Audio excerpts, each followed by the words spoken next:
Casi un mes después del pico de esta quinta ola, baja la presión hospitalaria en la unidad de críticos de los hospitales canarios. Estudios médicos confirman ahora que la obesidad complica los casos de COVID.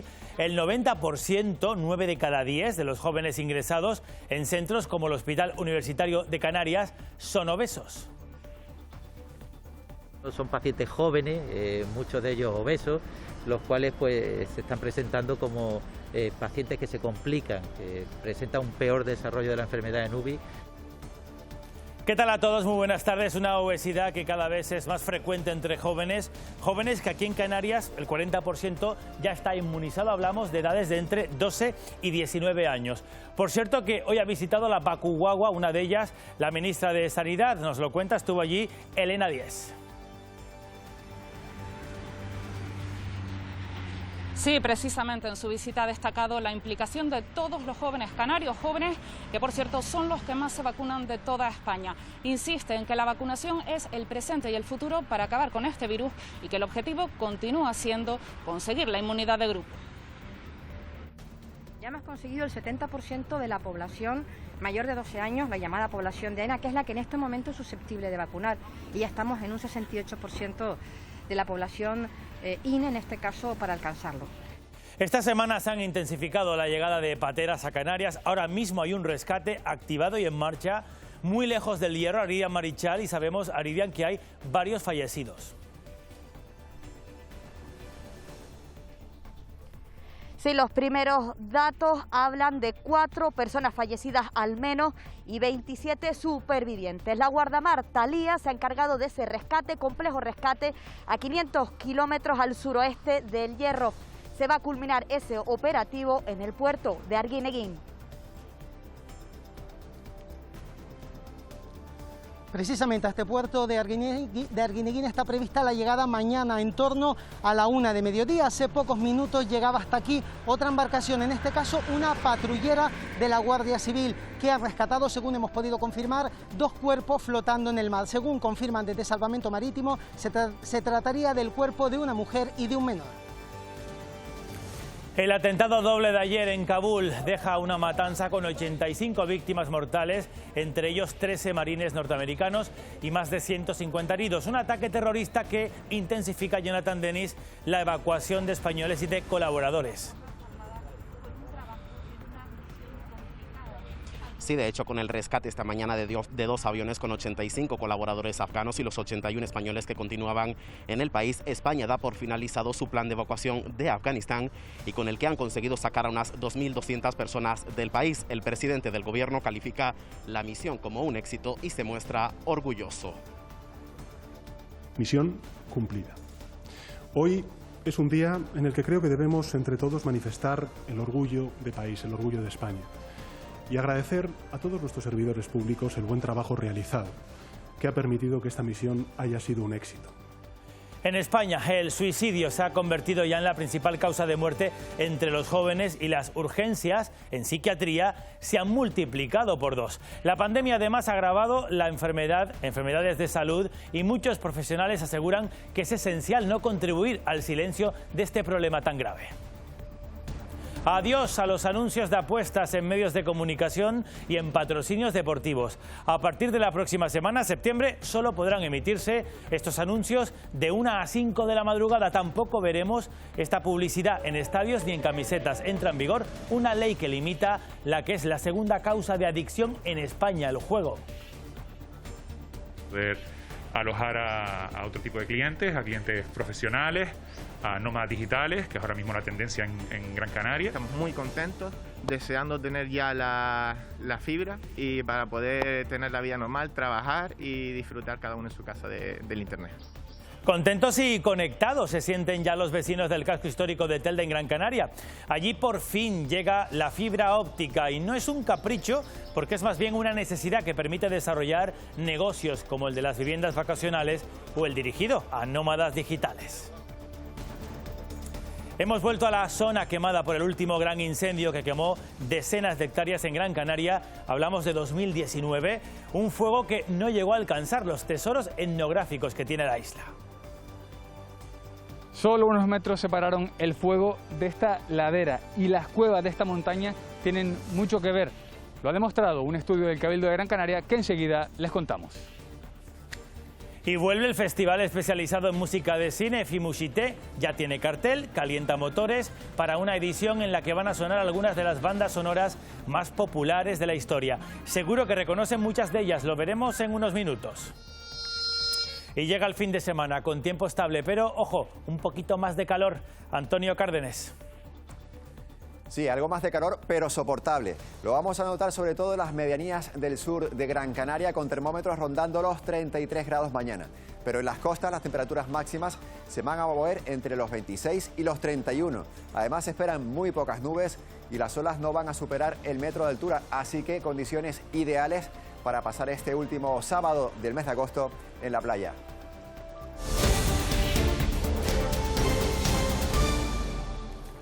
Gran Canaria está desde hoy en nivel 3, baja del nivel 4 por esa mejoría en los datos y porque también bajan los ingresos y la ocupación de las UCI. La tasa acumulada a 7 días es en estos momentos de 76 casos por cada 100.000 habitantes. No comparten esos datos con el resto del archipiélago. El resto de las islas, como saben, continúan tal y como estaban. Estamos a pocos días de que termine este mes de agosto y la vacunación sigue su curso. Hoy, Elena Díez, muy buenas tardes, Elena. La ministra de Sanidad ha estado en una de las vacuguaguas que están operando. Sí, de hecho, de las primeras cosas que ha hecho ha sido reconocer la labor y la implicación de los jóvenes al acudir a la llamada de la vacunación para protegerse contra la COVID-19. Insiste, la vacunación es el presente y el futuro para acabar con este virus. De ahí que se tengan que dar facilidades para vacunarse, como por ejemplo la Vacuguagua, una unidad móvil que se mueve por diferentes municipios de Gran Canaria y Tenerife para facilitar así la vacunación a toda la población. El objetivo sigue siendo el mismo, conseguir la inmunidad de grupo. A día de hoy ya hay en España 32 millones de personas vacunadas con la pauta completa. Ya hemos conseguido el 70% de la población mayor de 12 años, la llamada población de AENA, que es la que en este momento es susceptible de vacunar. Y ya estamos en un 68% de la población INE, en este caso, para alcanzarlo. Ya hemos donado más de 6 millones de vacunas a América Latina. Y vamos a seguir. Casi un mes después de alcanzar el pico de esta quinta ola que comienza ya a remitir en Canarias, bueno, se empieza a notar también un ligero descenso de la presión en las unidades de críticos de los distintos hospitales. Ahora mismo hay 85 personas con COVID ingresados en UCI y esta es la mejor cifra registrada desde finales de julio. Los pacientes ingresados en la UCI han descendido un 8% en los últimos 7 días. Tan solo se encuentra en riesgo alto Gran Canaria y muy alto la isla de Tenerife. Si nos fijamos en los ingresados en planta, esta diferencia es aún mayor, un 12% menos que hace tan solo una semana. Es un claro reflejo de esa disminución de los contagios tras alcanzar el techo de esta quinta ola hace prácticamente un mes. En estos momentos, por ejemplo, la incidencia acumulada a 7 días es un 34% menos que hace tan solo unos días. Ahora la edad media es de 63 años en planta y 58 en UCI. El buen ritmo de vacunación también ha sido clave, aunque queda camino para la inmunidad colectiva. La aparición de la variante Delta ha cambiado por completo el escenario. Un 70% evidentemente le va a hacer la vida más difícil al microorganismo, pero no va a ser suficiente para conseguir eso que se está denominando inmunidad colectiva. Por lo tanto hay que avanzar muchísimo más. Hay que llegar por lo menos, mínimo, a un 85-90%. Para los expertos, con esas cifras será poco probable una sexta ola. Ahora, dice, hay que centrarse en una desescalada responsable y no bajar la guardia. El 90% de las personas de menos de 45 años ingresadas por COVID son obesas, con casos de incluso 150 kilos. Tienen más probabilidad de mortalidad y secuelas más graves en relación con su capacidad inferior para regular la inflamación. La inflamación está regulada por distintas medias, distintas vías, y los pacientes obesos pues tienen una capacidad menor de regular esta inflamación, con lo cual el coronavirus se podría ver pues menos atacado para estos pacientes. Además, puede haber otros factores que influyan para que la obesidad sea un condicionante de alto riesgo. Se está hablando que los adipocitos, las células grasas de estos pacientes, manifiestan receptores, los receptores de la angiotensina 2, que son a los cuales se une el coronavirus. Y se está hablando de la posibilidad de que estos mismos pacientes en estos adipocitos pues tuvieran mayor capacidad de ser un reservorio para este virus. Las personas con obesidad presentan una recuperación más dificultosa de la COVID, unida a la morbilidad, hipertensión, diabetes y otras patologías asociadas. Por cierto que Amos García, lo han escuchado ustedes antes, cumple hoy 67 años y en esta entrevista de esta mañana en el Buenos Días Canarias se encontraba con esta sorpresa que van a ver. Long life rock and roll. Felicidades. Feliz cumpleaños. Muchas felicidades. Feliz cumpleaños, amigo. Desde tu Gran Canaria tropical. ¡Mua! Esto no se lo esperaba, señor García Rojas. No, y la verdad es que tengo un problema, que soy un hombre con una cierta tendencia a la lágrima, y con lo cual me han dejado muy emocionado y lo agradezco profundamente. Bueno, y se emocionó, de hecho, el que es la imagen de la pandemia prácticamente aquí en Canarias y portavoz de todo lo que hemos vivido en los últimos meses. El caso es que los indicadores de esta pandemia tienen sus efectos también en lo económico y lo han tenido en la decisión de Reino Unido de mantener a Canarias en esa zona ámbar de destinos seguros. El gobierno británico ha actualizado su listado de países a los que permite viajar, confirmando así que Canarias se mantiene en la lista de países ámbar. Esto significa que todos los turistas británicos que viajen a Canarias no tienen que hacer una cuarentena obligatoria a la vuelta.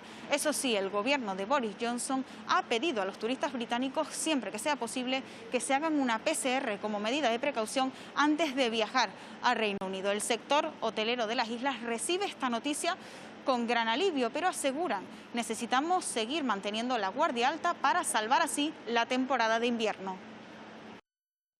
Octubre sí que es un periodo vacacional donde las familias viajan porque tienen ese parón escolar que les permite viajar, y será fundamental que estemos en ese semáforo para las tomas de decisiones que se están tomando ahora a futuro y que podamos ascender en el escalafón del semáforo y poder estar en verde, que ya permitiría normalizar este invierno.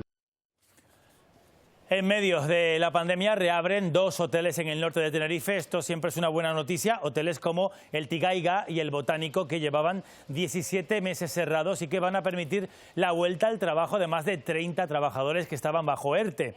Ahora mismo el 80% de la planta alojativa en Puerto de la Cruz está abierta. Casi 13.000 extranjeros y 18.000 turistas españoles disfrutaron este verano de este municipio del norte de Tenerife.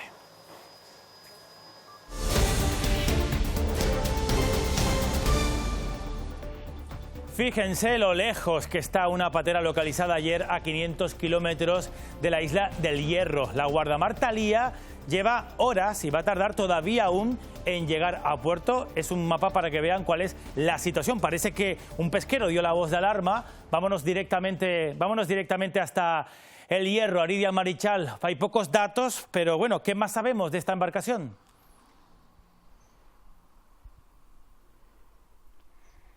Sí, los primeros datos que hemos recabado con Salvamento Marítimo hablan de al menos 4 personas fallecidas y 27 supervivientes. La guardamar Thalía, con base en Gran Canaria, se ha encargado de ese rescate a unos 500 kilómetros al suroeste de la isla del Hierro. Un complejo rescate, esa ayuda humanitaria, ese operativo va a culminar en el puerto de Arguineguín.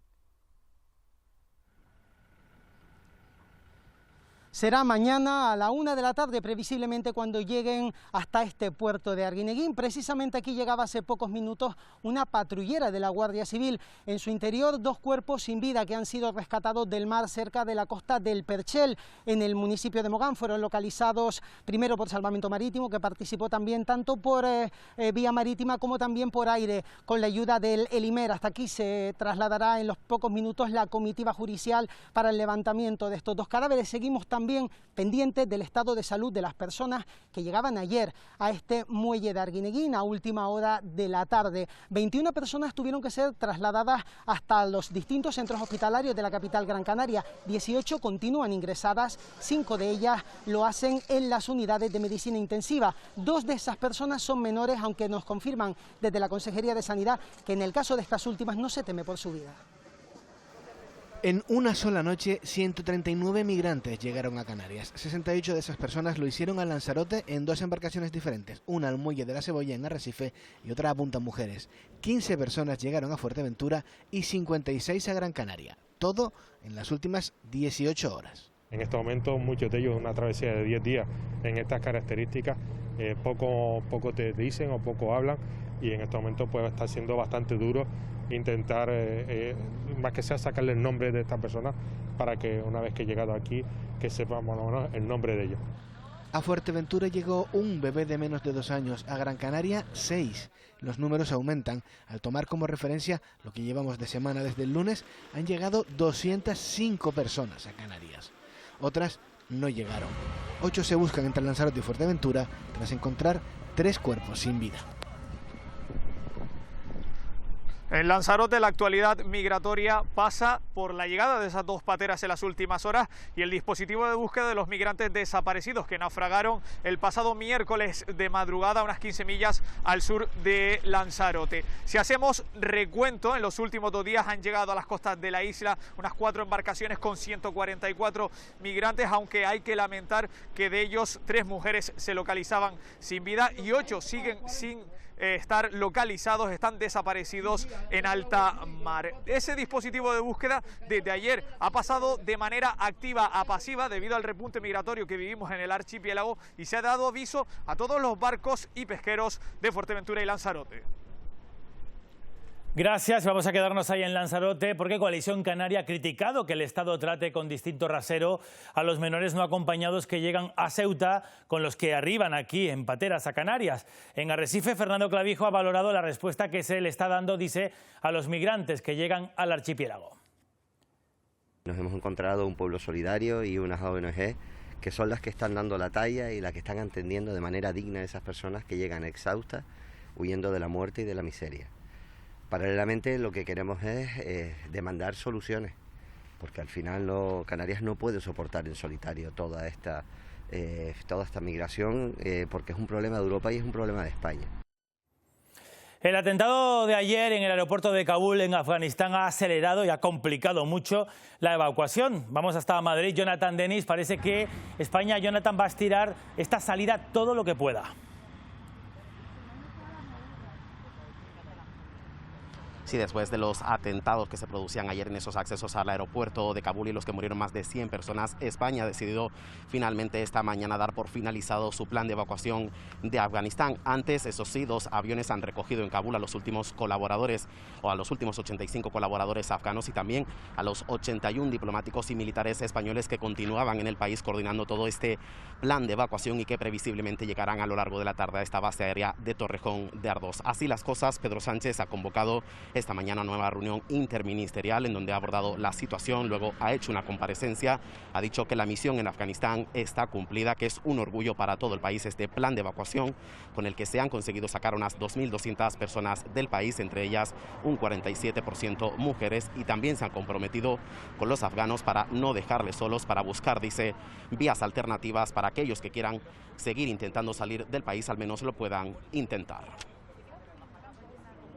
España no va a dejar solo al pueblo afgano. Hemos permanecido en Kabul hasta el último segundo, como saben ustedes, mientras se ha garantizado la seguridad de la operación, pero seguimos comprometidos con la defensa de los derechos humanos y la libertad en dicho país, buscando en consecuencia vías de ayuda para seguir evacuando al mayor número de personas que han colaborado con nuestro país y con la comunidad internacional. Comenzaba a anochecer en Kabul cuando 2 explosiones se producían en las inmediaciones del aeropuerto. Un atentado suicida en medio de una multitud de gente provocaba una auténtica masacre que acababa con la vida de al menos 85 personas. Entre los decesos, 13 soldados estadounidenses. Más de 160 resultaron heridas. El grupo terrorista ISIS-K reivindica su autoría y lo peor es que las tropas norteamericanas se preparan para recibir más ataques a 5 días de su retirada.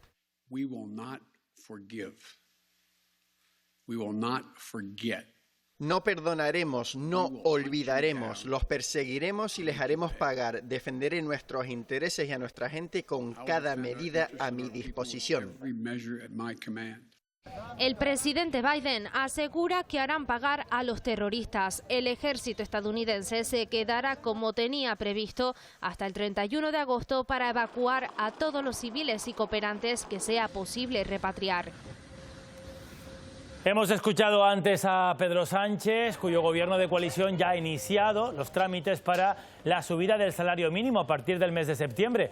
Desde el Ejecutivo creen que la recuperación pasa necesariamente por ese aumento de este salario mínimo, mientras que los sindicatos han exigido además una reforma laboral que afecta a los convenios colectivos. Por su parte, la patronal, los empresarios, no ven con buenos ojos esta subida que, dicen, no va a crear empleo. Y que en 2023 podamos llegar al 60% del salario medio de España, que es lo que recomiendan todos los expertos, que se sitúa en 1.060 euros. Porque está demostrado por varios estudios que la subida del salario mínimo interprofesional afecta sobre todo al consumo, a la creación de empleo, y que no va a afectar negativamente a lo que es el empleo, la destrucción de empleo. Más noticias de este viernes en el resto del mundo. Las vemos.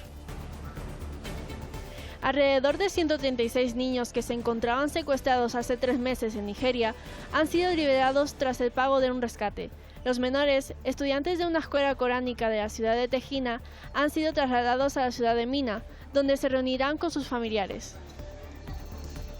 Crece la tensión en Sudán del Sur. Más de 28.000 personas han abandonado sus hogares y unas 2.000 han buscado refugio en la base de operaciones temporal de la Misión de Naciones Unidas en la zona. Sus representantes aseguran que este viernes se escuchaban fuertes disparos en la ciudad y sus alrededores.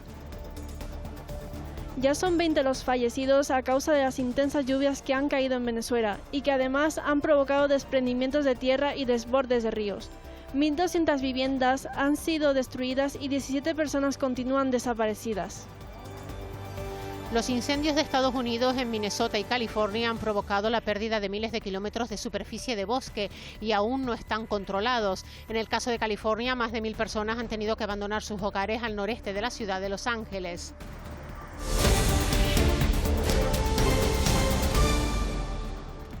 Se resuelve el misterio de estas cabezas que ven y que encontraron sumergidas en la playa de las Teresitas en Tenerife. El Servicio de Patrimonio del Cabildo las tenía bajo custodia para su estudio y ya se sabe qué son y sobre todo de dónde proceden. Se lo vamos a contar enseguida.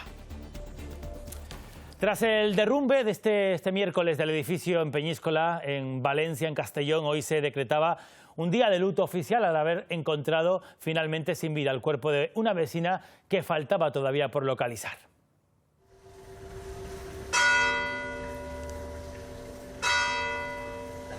Esta mañana se celebraba este minuto de silencio en su memoria y la del menor de 14 años que también murió a causa de ese desplome. Los vecinos de las viviendas no derrumbadas han podido acceder hoy al inmueble, esta mañana ha sido, para recoger sus enseres. Nueva imprudencia en la carretera. Así circulaba este coche que están viendo por la autopista del sur de Tenerife y lo grabaron unos pies colgando por fuera de la ventanilla, como pueden ver, la ventanilla del conductor. Esto es toda la imprudencia.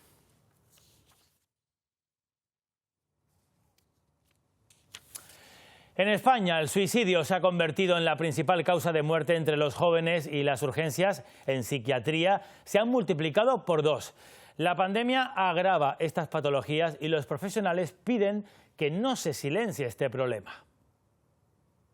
Por encima de los accidentes de tráfico, el suicidio se ha convertido en la primera causa de muerte entre los jóvenes de 15 a 29 años en nuestro país. Sin embargo, el motivo aún no es claro. Todas las crisis que generan estrés, como esta, sean económicas, sean de enfermedad, esta a su vez, que es una crisis médica, también es una crisis económica, se presupone que por ende también va a afectar a los intentos de suicidio. En 2019, 309 jóvenes se quitaron la vida en España. Ante esta situación, los expertos aseguran que existen recursos para evitarlo, como el teléfono de la esperanza. Que vaya a un profesional, hablarle directamente del tema, sí, no tener miedo a hablar del suicidio. El teléfono de la esperanza es uno de ellos que está ahí, hasta conseguir a ver si los gobiernos hacen un plan de prevención en condiciones, como tiene que ser, en el que incluya este número de teléfono. El suicidio es multicomponente, no obedece a una sola causa, no se puede tratar solamente desde el ámbito sanitario. Implantemos inteligencia emocional en los colegios. Lo que no puede ser es que Inglaterra tenga 60, Alemania 40 psicólogos por 100.000 habitantes.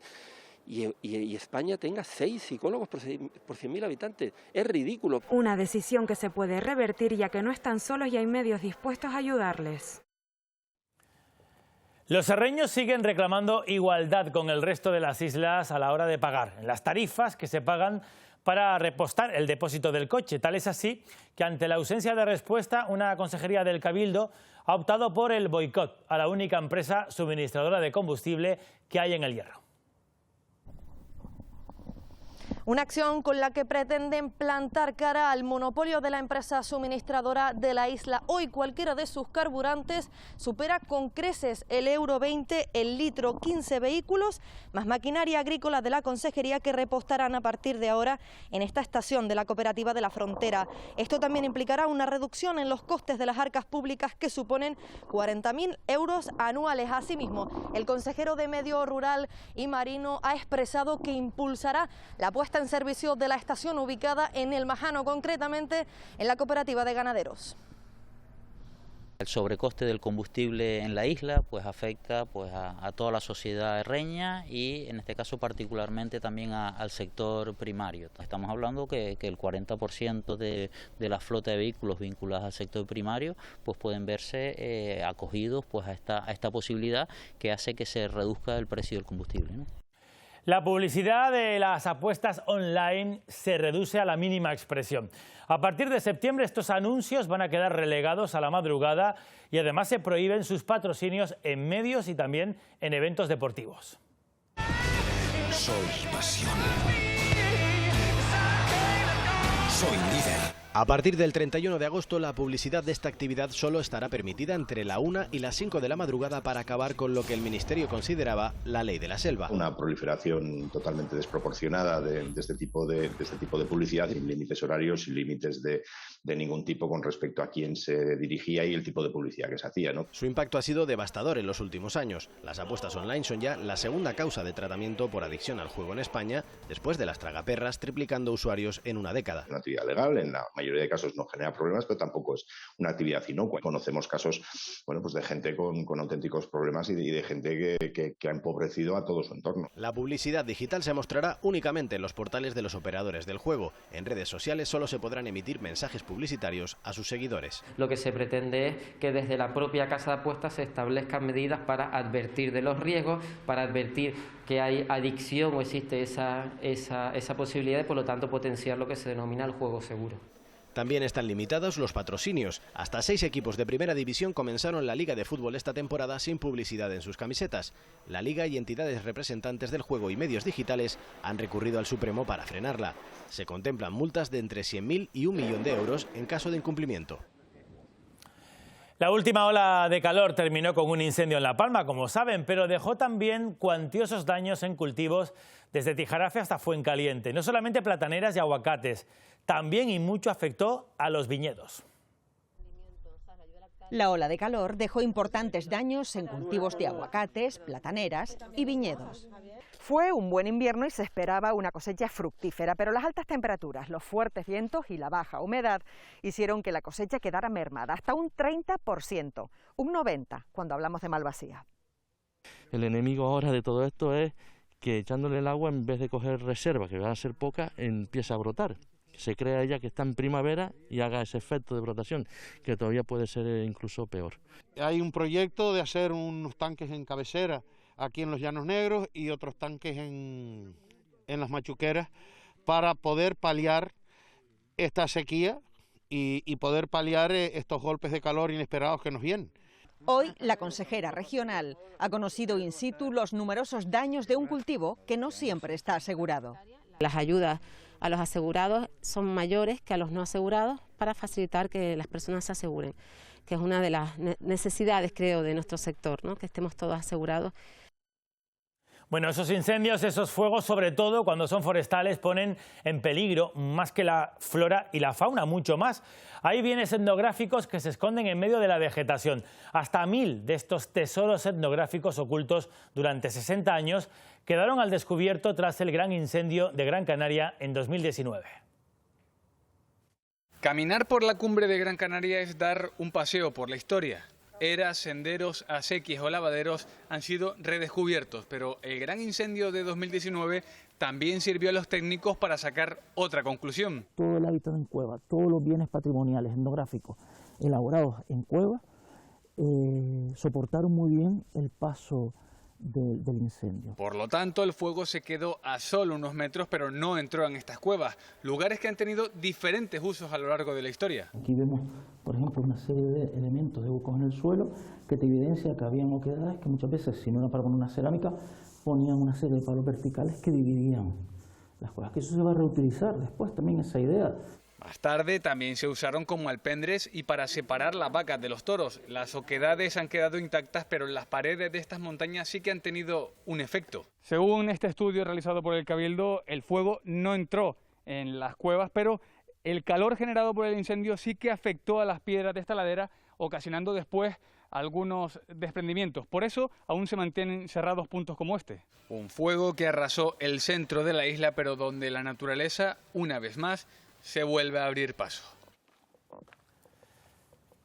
El Colegio Público San Fernando en Santa Cruz de Tenerife sufrió un gran deterioro en la cubierta a raíz de unas fuertes lluvias el año pasado. En los estudios se descubrió que la estructura también contaba con una invasión de termitas en esa parte de madera, por lo que el ayuntamiento procedió a realizar obras de rehabilitación ante el riesgo de colapso y derrumbe. La reconstrucción de esa cubierta de 1929 ha llevado 5 meses de trabajo y los alumnos que tuvieron que ser trasladados hasta otro centro, unos 150, ya van a poder comenzar el próximo curso en su colegio. Una reposición absoluta de toda la estructura superior, colocando unas vigas articuladas, colocando un suelo transitable y reponiendo todas las tejas. Y ahora volvemos a la normalidad con un centro educativo remozado, terminado, con unas cubiertas seguras. El mes de septiembre La Gomera acoge las Jornadas Colombinas que conmemoran la partida de Cristóbal Colón hacia ese nuevo mundo. Unas jornadas que se desarrollan mediante un programa de actos que se ha presentado Mónica Darias esta misma mañana. El Parque de la Torre del Conde acogerá el acto institucional el próximo 6 de septiembre de estas Jornadas Colombinas. Se trata de la edición 60 que conmemora el 529 aniversario de la partida de Cristóbal Colón hacia el descubrimiento. Un programa de actos que se ha presentado esta mañana en el Cabildo de La Gomera, enfocado sobre todo a la cultura, a través de conferencias, exposiciones, obras de teatro y también la presentación del libro Los pescantes de La Gomera, de la historiadora Gloria Díaz. Un programa de actividades que se llevará alrededor de La Gomera en unas fiestas colombinas dedicadas a Argentina. Tenemos conferencias, la presentación de un libro, tenemos también teatro, tenemos la danza con el Centro Coreográfico de la isla de La Gomera. Se retoma la elección de un país latinoamericano, en este caso, como he señalado, la República de Argentina, para dedicar la programación a los vínculos culturales de este país con España y con Canarias. Y llega la fibra óptica al casco histórico de Telde en Gran Canaria y con la fibra la conexión rápida de Internet que abre un abanico de posibilidades lúdicas pero también profesionales hasta ahora imposibles en el barrio. La fibra óptica llega al fin al casco viejo de Telde. Los vecinos nos hemos organizado, hemos luchado, hemos tenido reuniones, lo hemos conseguido. En pleno 2021, el casco histórico no contaba con una velocidad de Internet aceptable, algo que, por ejemplo, no ha hecho posible que los nómadas digitales se hospeden en las viviendas vacacionales del barrio. Cuando le enviaba la captura de pantalla de mi velocidad DSL, era como, no gracias, vamos a buscar otro alojamiento. Después de la pandemia tenemos un mundo digitalizado, después de esto se ha acentuado, todo está de forma digital, es una necesidad básica hoy en día. Alojar a otro tipo de clientes, a clientes profesionales, a nómadas digitales, que es ahora mismo la tendencia en Gran Canaria. Los trabajos de uno de los operadores llegarán más, comenzaron hace una semana. Se pretende, según el Ayuntamiento de Telde, que las obras no dañen el entorno histórico. Nuestra intención es que fuera todo soterrado, que no se vieran los cables en este hermoso enclave histórico y artístico del municipio, con un gran patrimonio. Cuando terminen los trabajos, dentro de un mes, unas 1000 personas se podrán beneficiar de la llegada de los megas y de la velocidad de navegación. 3:04 de la tarde y Sanidad acaba de actualizar los datos de la pandemia. Vamos con ellos, Débora Gómez, la actualización de casos de las últimas 24 horas.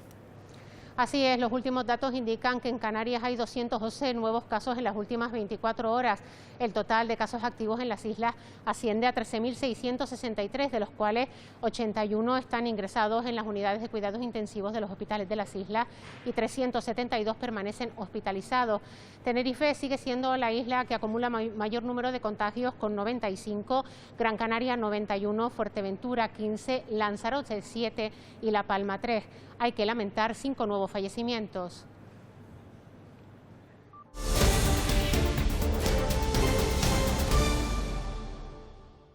Con este pregón se avisa a vecinos, forasteros, hombres y mujeres, militares y paisanos, niños y niñas, que las fiestas de septiembre van a comenzar.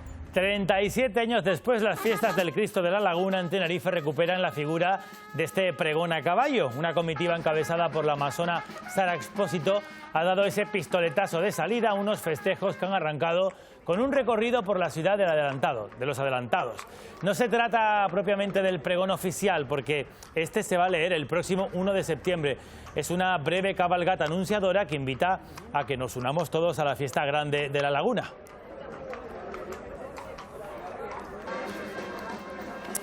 Bueno, y ahora las cabezas de la playa de las Teresitas. Ya toca resolver ese misterio porque no se sabía nada de ellas, ni de su procedencia, ni tampoco de su valor arqueológico hasta hoy. Aparecieron unos días bajo el mar, pero están muy relacionadas con todo un proyecto cultural. Entonces, se encontraron las cabezas, nadie sabía a cuento de qué venía esto, y igual creía que era una cosa de la época de los romanos. El proyecto consistía en filmar su interacción con el medio como una metáfora del propio ser humano y su comunión con la naturaleza, pero el hallazgo de los bañistas lo truncó. No teníamos todavía fotos y vídeos, queríamos hacer un día y ahora no podemos, hay que buscar otro sitio para ponerlos. Aún así, el efecto de solo 4 días en el mar está presente. También el color ha desaparecido en parte. Y la colocación en él, a 6 metros de profundidad, ya fue una aventura en sí para estos artistas que estuvieron los días previos estudiando las mareas. Y las llevamos a nado, al rompeolas, por la parte interior del rompeolas. Ahora, antes de partir a Europa y Bielorrusia, las cabezas que ya han estado en el Teide, el bosque de Anaga, Almásiga, Benijo, buscarán nuevas ubicaciones en Tenerife. En Tenerife todavía nos queda así alguna grabación más, seguramente. No podemos decir porque, por si acaso. Pero eso sí, piden los artistas, esta vez si las encuentran, déjenlas donde están. Bueno, resuelto ese misterio, esas cabezas aparecieron sumergidas en el océano, en ese océano donde también viven muchos cetáceos. Se calcula que las costas canarias registran entre 50 y 60 varamientos al año. 1 de cada 3 mueren, y lo hacen además por causas derivadas directamente de nosotros, de la acción humana. Hoy en Fuerteventura se ha llevado a cabo un simulacro para evitar más muertes de cetáceo en nuestro océano. Esta imagen es común encontrarla en las costas canarias, donde al año se producen más de medio centenar de varamientos. Para estar preparados para actuar ante ello, Playa Blanca acogía este viernes un simulacro. Tendremos que llamar, lo primero de todo, al 112, que va a activar todo este protocolo. Cuando nos encontramos con un varamiento es fundamental. No tocar al animal nunca. No acercarse, hablar bajito para no molestar. Se ven muchos vídeos de gente que coge al animal, lo mete en el agua, ¿no? Y muchas veces incluso es peor para el propio animal.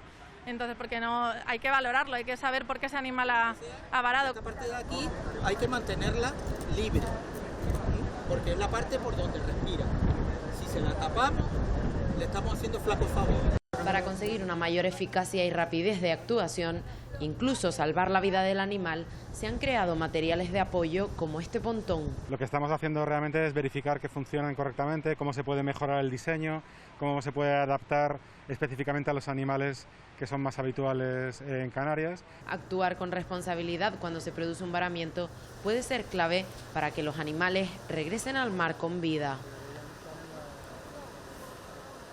El peluquero canario Ayose Medina no tiene pelos en la lengua, pero tiene muchísimo talento. De hecho, es uno de los 24 finalistas de unos premios que se otorgan en Londres y que están considerados como los de más alta categoría en el sector de lo suyo, la peluquería creativa. Los International Visionary Awards están considerados los premios Oscar de la peluquería creativa. Este año hay un canario entre los 24 finalistas en categoría masculina. Es nuestra primera colección creativa y mira, primer año que nos presentamos y sorpresa. Ayose Medina fue seleccionado para la final y ahora debe enviar el vídeo de un corte original creado expresamente para el concurso, que debido a la pandemia será en streaming. En el trabajo de la final, pues desfilando un modelo que ya se valora tanto la peluquería, el estilismo, el desfile, todo, la verdad. Aún no puede enseñarnos cuál es su propuesta para la final, pero sí nos avanza que no será una extravagancia que se quede solo en el concurso. Me gusta que sea lo más comercial posible, ¿no? Que no sea de mucha fantasía, porque al fin y al cabo sí está guay crearlo para mostrarlo, pero a mí me gusta lo que crea que sirva mejor aquí para inspiración para su día a día. La gala final tendrá lugar el próximo 9 de octubre y los ganadores se darán a conocer el día 10. Dicen que el dinero cash, tal y como lo conocemos, el efectivo, tiene sus días contados. Sea como sea, su uso sigue siendo todavía necesario. Cada país tiene toda una historia que contarnos a través de sus distintas monedas. En Las Palmas de Gran Canaria, estos días podemos conocer la historia que tuvo nuestra añorada rubia, la peseta. ¿Sabían que el hermano de Napoleón ya ordenó acuñar monedas con el nombre de pesetas? Esta es solo una de las muchas curiosidades que pueden conocerse en una exposición sobre la historia de la peseta, pero hay más. En 1873, la ciudad de Cartagena, en Murcia, se proclamó cantón independiente y llegaron a acuñar monedas de 10 reales y 5 pesetas. Estuvieron independizados de España durante 185 días. Incluso se dice que le enviaron una invitación a los Estados Unidos para anexionarse a ellos, no recibieron respuesta. Y si se preguntan de dónde viene aquello de las perras, pues aquí tienen la respuesta. Una moneda de 10 céntimos del año 1870, en su anverso un león, pero para muchos era un perro. De ahí viene lo de las perras. Dejamos de usar la peseta hace ya casi 20 años y en el Museo Elder hasta el 15 de septiembre podemos volver a verlas y a tener nostalgia. Ves a los visitantes de una cierta edad que convivieron con estas monedas y con estos billetes, cómo incluso lloran recordándolo. Monedas que pasaron por nuestros bolsillos o que ni siquiera pasaron, billetes imposibles de imaginar hoy en día. Con las tarjetas y el Bizum amenazando al dinero, como el mundo sigue girando.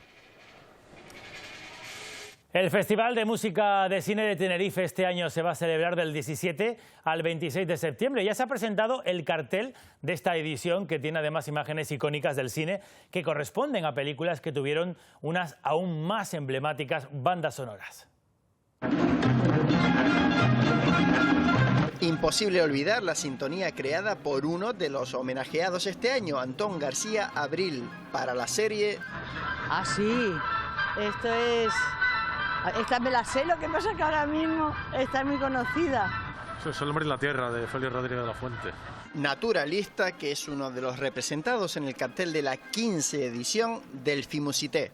Hemos querido ejemplificar, fusionar, realizar un viaje a través de las grandes partituras legendarias de Ennio Morricone y Antón García Abril, los dos compositores representados este año en el festival en Fimusité. ¿Y qué es obra de Guillermo de la Peña? Es una composición que intenta unificar la obra de dos compositores como Morricone y Antón García Abril. Está hecha pues a base de lápiz, después cubriendo con capas de pintura acrílica y luego detallando a base de lápices de color. Con imágenes de otras películas marcadas también por su banda sonora. La muerte tenía un precio. No. Sí, la muerte no, esto... Casi era otra, hasta que llegó su hora. ¿Sabría decirme quién compuso esta canción? Ah, si no es Henry Machine. Ennio Morricone. Morricone. Nombres y títulos que se van de la memoria, pero sintonías que no se olvidan. Tendrán sus tributos en La Laguna y en Santa Cruz de Tenerife.